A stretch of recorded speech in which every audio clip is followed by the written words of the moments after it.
Yeah, I know. Look, I got a packed day here, all right? I can't just, no. Yep, yep, gotcha. Okay, f you, love you, Mom. Hi, I'm busy, but I still got time to talk about our sponsor, Factor, because they make eating quick, easy, and efficient, which I need right now, because they've got over 30 options on their menu for you to eat, fresh and ready, vegetarian, keto, pescatarian, calorie smart, more options, vegan I think, probably. Check the website, factor75.com, but make sure to use the code BENTO50 to get 50% off your first box. Also, free wellness sippies. They taste good. And you know what else tastes good? Food. I don't have a lot of time to eat, so guess what? This will be ready in about 2 minutes. That's enough time for me, I think. Got a doctor appointment in about half an hour. Let's go! Poka, poka, poka, poka, poka, poka, poka. In the bin! 2 minutes!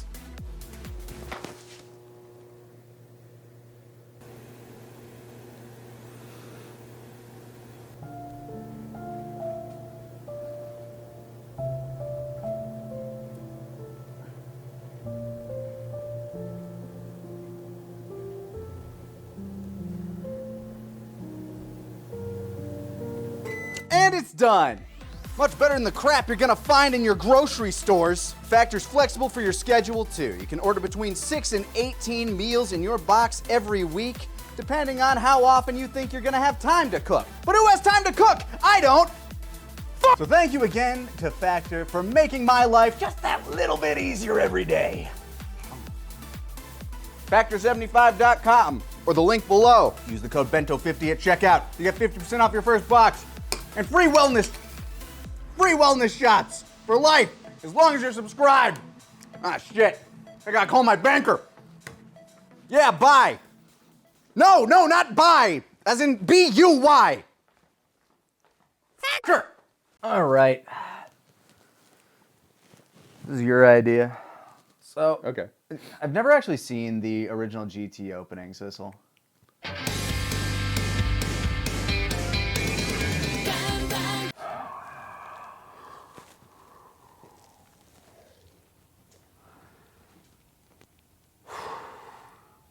Motherfucker. Here we go now. A brand new battle begins. A new adventure for Goku and his friends. Oh!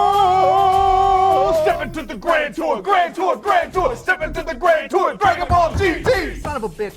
I haven't watched this since the original Toonami run. I didn't even watch all of it. You brought this up during the commentaries, and enough people were like, yeah, no, do it. So fine. We watched Dragon Ball GT. We're did. watching, Yeah. I should say. Yeah. Like, we just watched the first 3 episodes, one of them twice. Yes. Because For all of you at home, 簡単に違う普通のドラゴンボール願いかけた星にしか散らばらない Oh my god, I forgot that Mr. Popo Japanese talks like this. You know who also has together the Dragon Balls? My mom! I was making an argument early on saying like, you know what, we have an English-speaking audience, and I remember, not necessarily fondly, some parts I remember fondly, the dub of Dragon Ball GT, which is, to me, all of the things that make it bad make it charming and enjoyable. Fair, fair. So that was the angle I was coming from, but you said, how can you not love this? shall I count the ways?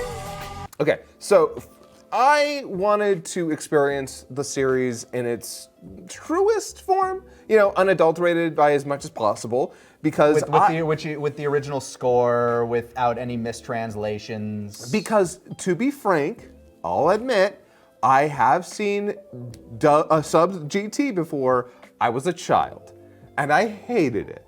And as I grew older, everything that I remembered from it and everything that I saw from it, I was not a fan. So I decided that I was gonna give it a real fair shake. Watch it beginning to end in Japanese, subtitled, and really form my own full opinion on GT that isn't informed by when I was a child. Because I think that's fair. Yeah, no, it's fair. And honestly, there's parts of it that, okay, as somebody that only watched the Toonami run. Oh yeah, which is already a problem. You blew my mind very early on when you mentioned the fact that, oh yeah, no, they started on episode 17. 17. They skipped 16 episodes of the anime and just did like a bunch of like recut stuff to fill in the blanks. Yeah, so what had happened was Funimation, I can't remember the year that it was released. I think 2005. Early aughts, yeah.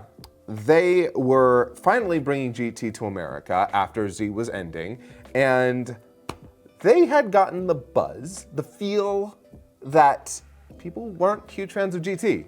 Like, in general, let's be honest, GT is very different from the original Dragon Ball or Dragon Ball Z, but it is trying to be a lot more like original Dragon Ball at the very start. It wants to focus on adventure, it's much more lighthearted, there's less fighting, so... Yeah, one thing we noticed very early on is that all of the characters seem to have been scaled down significantly. Yeah, in terms of their power. Yeah. Funimation saw that and they realized, oh, maybe people don't want to watch this. Maybe people don't want to watch these initial 16 episodes, which is the tour part of Grand Tour. Like, because we've so far watched through the first 3 episodes, and they just went into space. Yeah, like in episode 2, at the very end, they get into space. And those first 16 episodes are a lot of them Just around doing a bunch of like Monster of the Week stuff, from what I'm gathering. Yes. Because when this is the first time I've ever seen the Dragon Ball GT opening, like the full song, everything like that. That is amazing to me, by the way. And well, yeah, again, the only exposure I ever had to GT was step into the Grand Tour. This is setting up for like a mystical journey that this, like, from what I recall, the show does not deliver on. I would love to see this. Okay, you will see all of this. And it's really charming. And you were like, yeah, no, that's what the first 16 episodes are. Okay. Yeah. So like, I'm actually kind of down for that aspect of it, but it almost kind of like immediately shows its ass with how like, look, we just want to get to a fucking story, so we're gonna break a bunch of rules, and these Dragon Balls have always existed, fucking deal with it. Yeah, so if we can get into the like show proper now, yeah, the Pilaf gang finds the Black Star Dragon Balls, Which have always existed back when Kami and Piccolo were the same dude. Yep. And they made Dragon Balls, but they were evil. すごいだろどこが They're even better. They're the GT Dragon Balls. Yeah, GT stands for Greater, and they hid them deep within the lookout. Which, by the way, how deep? Also, they're atop a bunch of skeletons. yeah, Who are those old popos? What the hell? No, they aren't old popos. They're just where Popo left his skeletons. Right. We open up on like what is admittedly kind of a cool scene of Goku training Oob, and I guess they've just been at the lookout for 5 years. Actually, I don't think they were technically at the lookout. I think they were just there for his quote unquote graduation Oh yeah, ceremony. his final test where they decide to like break everything. Our Popo wouldn't stand for this shit.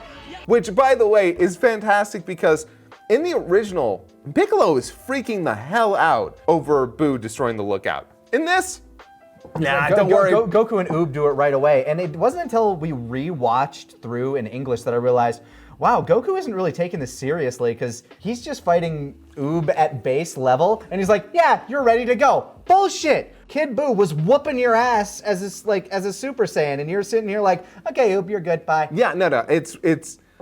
I don't believe it. I don't believe it. You can't make me believe But it's it. admittedly kind of a cool looking. It's a cool looking like beam back and forth. It's really short. But Yeah, it's a short, but it's an interesting fight, and it was definitely Toei trying to be like, don't worry, there's still action. We'll get to it in about 30 episodes or so, maybe. I don't know. Yeah, well, if Funimation is anyone to go by, about 17. Yeah. It's actually sort of interesting because in these first 3 episodes, we're introduced to Pan, Yes. who really kind of feels upfront like she's going to be action girl. And it's bizarre the way we're introduced to her. She's out on a date with a boy. Yeah, she's out on a date with a boy, and it's nebulous how old she really is here. You ended up looking it up, right? This takes place 5 years after the end of Z, 5 years after the end of Z. and where she would have been like, what, 3 or 4 at the end of Z? Maybe I 5? I can't remember her actual age because when it comes in the show, she looks like she's somewhere like preteen, 11, 12, somewhere in that range. which is actually also another problem because when the Funimation dub originally came out, they said it was 10 years after the end of Z, which yeah is kind of wrong. It's a mistake that you can make, and that doesn't bother me. And at least at that point, it makes Pan about 14, so the boy crazy nature of her that she seems to be exhibiting kind of makes sense too. Although, like, it's really her being boy crazy is kind of just a trait. Well, I was gonna say the anime writing in the 1990s for a young girl. There's a lot course, of 90s stuff. There's going a on here. lot of 90s stuff. Also, I hate how hard it is to just find the age. Roshi's Fresh Prince of Bel-Air glasses. Oh yeah, that look is a look. That is a bad look, actually. Like, why those glasses? I understand He shows up in the city for no reason and is immediately grabbing asses. Oh, yeah. The man knows what he's about. Man, casual sexual assault sure is funny. Especially with his 80s 兄 shades. ちゃんそういう恥ずかしいことしないでちょうだい。いや何ちょっとした老人の They even they find it funny. It's charming. It's too old for his penis to really work, so what harm is it?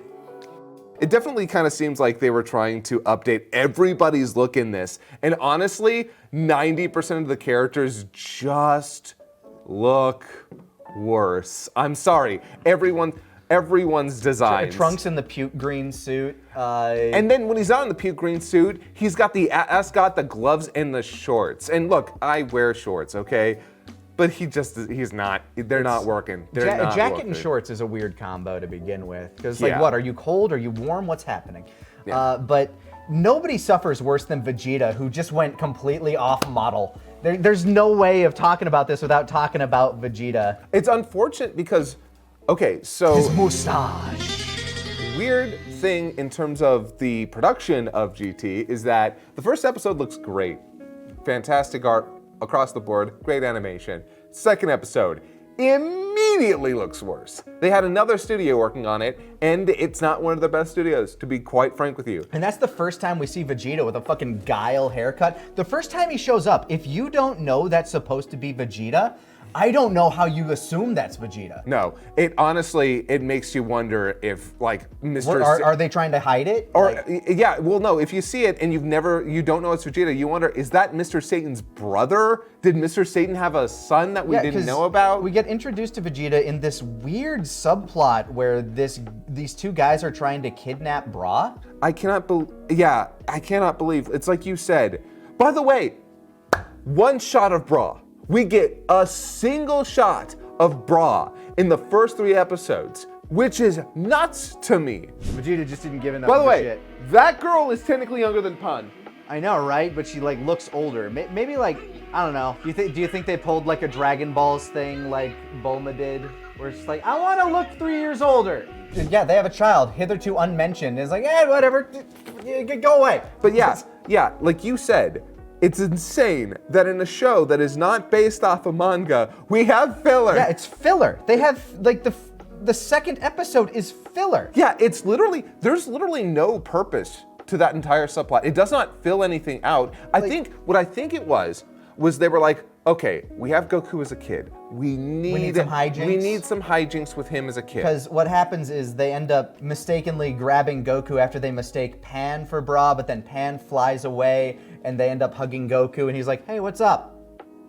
And then they just, they take him out to dinner and, it's haha, Goku ate too much for them to spend. And they keep trying to make ransom calls for Goku. And everyone's like, okay, what? It's admittedly kind of a fun gag because Bulma's like, oh, did he get lost? Tell him to get over here. Wait, no, you don't get it, click. And then he calls Vegeta, we have your Goku. Mike, what? What? Yeah. Why would I want him? Which, by the way, Click. still weird here. Vegeta, he says, Goku. Goku. There's a part of me that just wants to be like, he literally doesn't know what that is. So Yeah. he just hangs up. Fuck is that? Some kind of food? Hold on, I'm busy looking at my mustache. Look, I will say this. Honestly, as far as the filler of this admittedly entirely filler series is, it was cute. At worst, they're inoffensive. At best, they're funny. こうなったら意地でも身代金を奪い取ってやら。 It's not even about the money anymore. Now it's about the principle. It's about the principle of kidnapping. People used to respect the art. Oh my gosh, there's a scene. First of all, Grandpa Satan. A+. A+, no notes. I am all about him being doting Grandpa Satan. Yeah, there's this adorable scene with him and Pan sitting in a restaurant. The waiter comes up, he sets this massive like ice cream parfait in front of Pan and a cup of coffee in front of Satan, and then he just gets up and grabs the parfait and puts the coffee in front of her. They make no note of it. It's just like, that one's supposed to be mine. Yep. Yeah. It's cute. Yeah, the fact and as a man who loves his giant parfaits, I approve of this. And the best part is like, and it's very in character for Pan, which, by the way, in the first 2 episodes, I love Pan. I just do. She's like, I wasn't a huge fan of like my date abandoned me again. Who, by the way, weak man. Very weak man who cannot handle a girl who can handle armed robbers. Agreed. Yeah. But that being said, while I absolutely love Pan in those first 2 episodes, and especially in this scene where she drinks the coffee and it's too bitter for her. Like, I love that. I love the fact that she's trying to be. She wants to be perceived as more adult than she is. But she's still a kid. Yeah. Put a plant in front of it. Something. Yeah! Honestly, those first 2 episodes really nail that version of that part of her character. Unfortunately, the moment at the end of episode 2 and all of episode 3. Yeah, because this entire time she's like, I want to go out into space with you guys because the Black Star Dragon Balls, as soon as the wish is made, which admittedly, like, it's a fun gag where Pilaf's like, I just wish you were tiny, like, I wish you were a kid, you jerk. Like, he's just yelling at Goku this whole time. It's like, I wish we could go back. I wish you could be a kid again so I could, like, at least try and teach you a lesson. And the dragon's fucking massive ass red Shenron. Yeah, holy wow. Fucking Shenron is looking huge. Looking cool. Looking real swole there.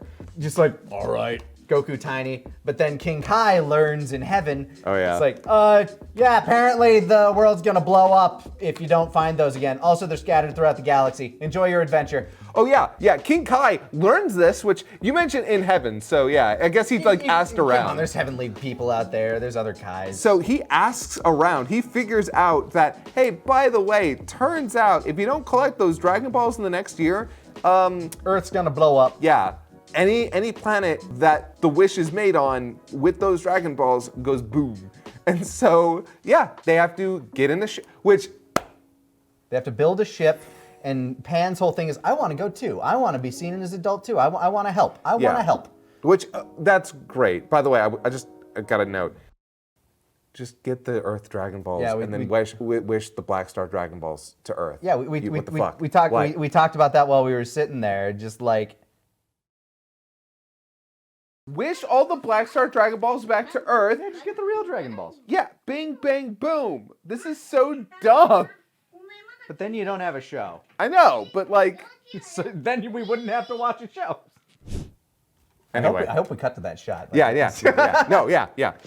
That's why they exist. But, God. See? New format. What do you think? Anyway, when Pan immediately becomes insufferable is when she... God, they literally do the joke we did with Dr. Brief. I mean, I know this happened before, but it immediately reminded us. When Videl says, like, don't touch that one. That's the start button. Oh, good. You've now told her how to start the ship. Don't touch the start button. That's the start button. Don't press the start button. So Goku and Trunks get on the ship. Goten's going to be joining them. But before Goten can get on the ship, Pan presses the start button. And they blast themselves off into space. And since Pan, in a gag that was set up earlier, kicked the ship out of frustration and broke a piece off of it, they lost a part of their ship and they go hurtling off into space. And Pan immediately becomes the bitchiest, worst character. Okay, yeah, and 2 things, by the way. 1, why did they have to sabotage the ship? They were already going to have to go to a bunch of different planets. I don't know. I honestly, I thought it was kind of a cute gag because like she kicked the inside of the ship and. No, it's not. It's not that it's not a cute gag, but unfortunately, you know what it does do? It sets up that they end up on a planet, which I literally don't remember this. I bet you dicks for dollars. The planet they end up crashing on's got a Dragon Ball on it, Well, which yeah, is going I to. mean, because what happens is, and this is another bit of like narrative frustration. They end up crash landing on this planet, this merchant planet of I guess downtrodden people who are Who suffering the grief of capitalism. super capitalism. Yeah. Clearly, they've made first contact with other species because they don't care that there's a bunch of aliens walking Oh around. yeah. The moment aliens show up on the planet, they swarm them and try to sell them things. Which, by the way, apparently they've got this alien money. They have the currency because they were able to pay for the stuff that they got, and they were able to get like a hotel room and assumedly pay for the shit they racked up in there. Like it's like super capitalism is basically the joke of the planet. Yes, like that's the entire joke. Wait, hold on. So did they have the money? How did they pay? I'm so confused. Where did you get the money? Robbery. 早く出ましょうこんなとこちょっと待ってくれ悟空さんまったく Joke's on them. Goku could probably get his money's worth. He bankrupts the entire place. Eats the entire economy dry. 回収作業終了整理 All right, well, they have 10 minutes to resolve this. That'll do. Yeah, hell yeah. Fuck yeah. I hear your capitalism is pretty strong. But are they as strong as my fist? You cannot defend against Goku's communist fists. And also, there's a dictator that Goku's going to go beat up. Yes. But they also meet Giru, who eats the dragon radar. Yeah. Which, that makes sense. Like Just a robot on the planet and it eats technology to reforge itself. I can buy it. Yeah. And you need a mascot character. honestly, like Giru's design, Giru's like part in the plot, I remember not hating, even though he's kind of like one of those. He does feel like a mascot character. He is a mascot character. Yeah. He shows up in the what do you call it? Like the little the cut to ad break little stitch-ins. Yeah. And before he's in the show, it's like I'm imagining the Japanese audience being like, "Who that?" But so, it's like we said, Pan in those first 2 episodes, They set her up to be real cool. and then immediately in episode 3, she's the worst. She is immediately being really whining about everything. Yeah, it's like, Grandpa, this is your fault. It's like, bitch, you stowed away. Yeah, And Goku that- even says it. Yeah, that entire segment where she's blaming Goku, her like trying to clean up around the ship and inconveniencing them, just basically whining about everything. And like, yo, why? Why? It makes you look back at what they did in Superhero and be like, man, that's right. That is the correct way of doing this. It's sort of interesting because at the very beginning of GT, I was like, you know what? This does sort of feel like an older version of that Pan. That's why I was into it. I was like, yeah, she wants to be an adult, and she is strong, and she seems kind of, how do I put this? Like, I really hope they come back around to it. I doubt that they do, but I hope they bring it around somewhere. Like, I hope there's a character arc to this. yeah, it kind of felt like they were, honestly, and I know this kind of sounds dumb, but it seemed like they were trying to make a Goku 2.0 in the superhero movie, but have her be kind of smart. Like, honestly, a mixture of Goku and Gohan could be a fantastic character through Pan. But in this, instead we just kind of get oh man, I'm not looking forward to the next couple episodes with Pan because I know that she gets worse. I remember that she just sort of gets worse in the next couple of episodes. As somebody that was exposed to the Funimation dub, I remember a few things. I remember the Para Para brothers. I remember General Dildo. I remember Baby. I remember Super 17 and Piccolo being trapped in hell and the Shadow Dragons. Yeah. I remember a lot of things, but there are finer details that I have kind of lost over the years. Yeah, Pan is one of those characters that turned into a background character for me that I have little to no recollection of, and I feel like that bodes poorly. Because after the first half of the series, basically, It just becomes the Goku show again. yeah, right? it does, and it's. Which I mean, get okay, it. He's actually, your most marketable character. To be fair, she sticks around. She's still prominent throughout the Shadow Dragon stuff. She's still there. Yeah, but it's the Goku show. yeah, because He's got to get his win back, Brother Jack. like the initial idea with Dragon Ball GT was age them all, like age Goku down, pair him with Trunks and Pan, so Pan can kind of be on the same level as Goku, but yeah, no, that just doesn't last. And They Trunks don't- was like, was he a popular character in Japan? I- like throughout the Cell arc? I'm going to assume he was. He must have been. Like he was a huge fan favorite here in America, despite the fact that he literally fucked up everything he did. Yeah, but this Trunks is not any character really. It's kind of ridiculous. Like the first thing we see of Trunks, he's wearing this gross kind of like vomit suit, which I don't think necessarily looks that bad compared to everything else in the show. But all the girls are fawning on him. Like, dude could slay if he's like, looking for it. Dude pulls. He Dude pulls. could absolutely pull. But he's the president of Capsule Corp apparently at this point. Why would he ever? See, He hates the job. Yeah. He fucking hates it. I don't know if like his mom is making him do it or what, but he goes up to his office, there's paperwork slammed on his desk, and he just pieces the fuck out. They have this little mini window that's on the floor. Like, what is this thing? It's like 3 feet tall and it's like at ground level. yeah, it's just He just walks over to it and just whee. yeah, just like zooms out, which apparently he does this a lot. Yeah, because his like hot assistant's like, ugh, that jerk left again. Yeah, which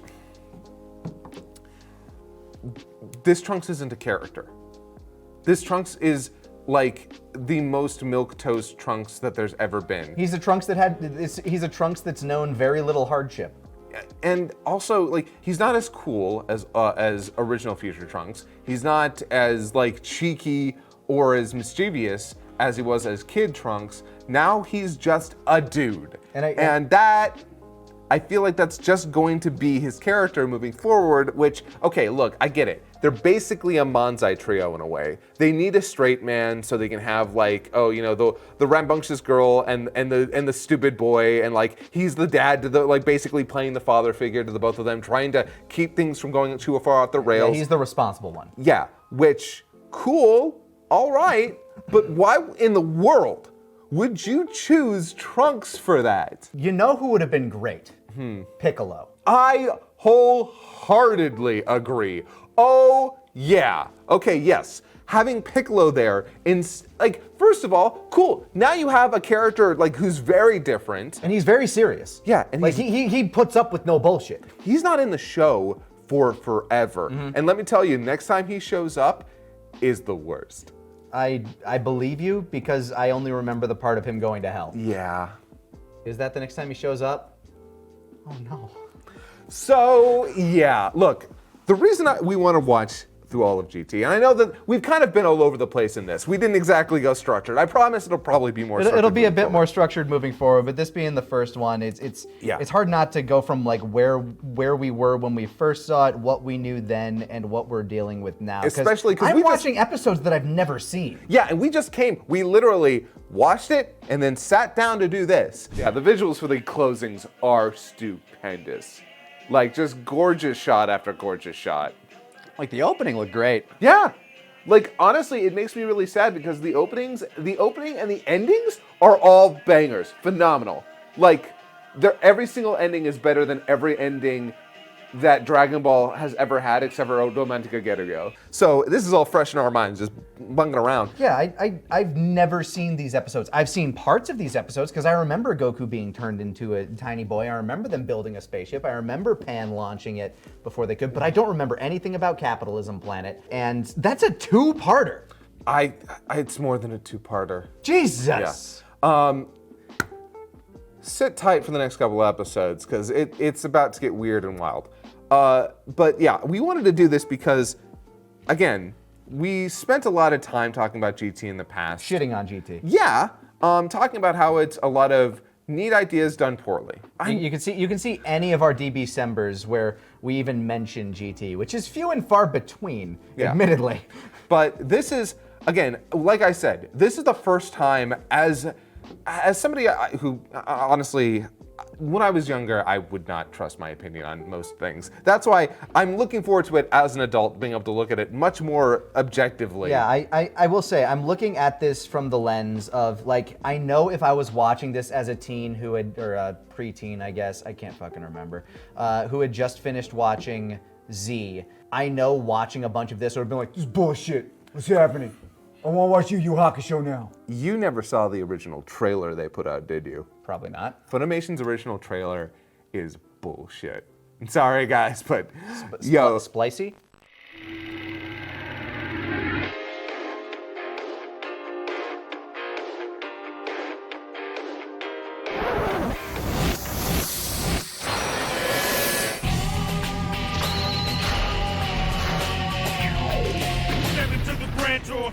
Grand Tour.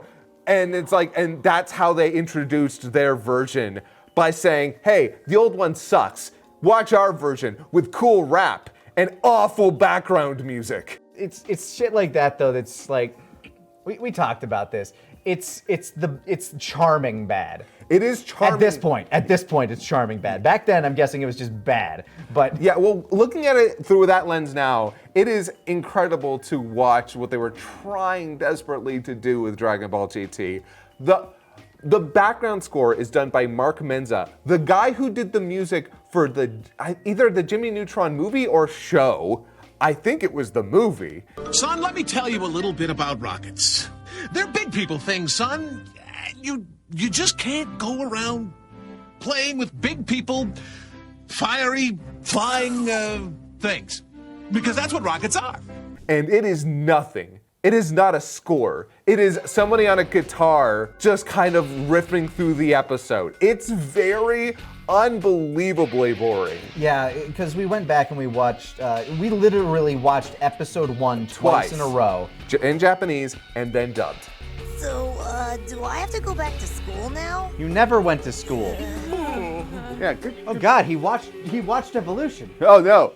And while I don't have the same hatred for some of the performances that you do in the English dub, again, part of why I have any fond memories of GT is some of those like bullshit dubisms, some of the odd readings, some of the like weird shit.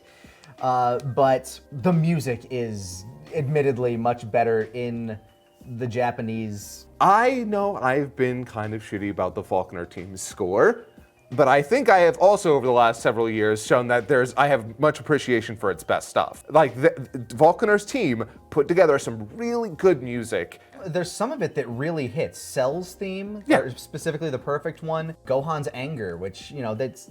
Gohan Angers is good. Yeah. It's like there's a lot of good And music. I have a deep appreciation for Hell's Bells. Yes. There's none of that in the GT dub score. Not a little bit. There's nothing there. There's nothing. It's like Nathan Johnson's score, although even Nathan Johnson's score has like some love. By the way, that's the score that they did for the uncut original Saiyan season, like back when they were. I would have absolutely no memory of Nathan this. Johnson is our Attorney General. I can't remember. He's like, yeah, no. I can't remember what he went from making the score. But he's in public office now? Yeah, he's in public office now. It's nuts. Even that score, I would rather listen to than this. It is so boring. And so that's why I had to be like, no, guy, we can't watch the dub. I want to try and like GT. I understand. I understand. But it'll be interesting moving forward. We're gonna keep taking like little bits and pieces looks at this in this odd little retrospective.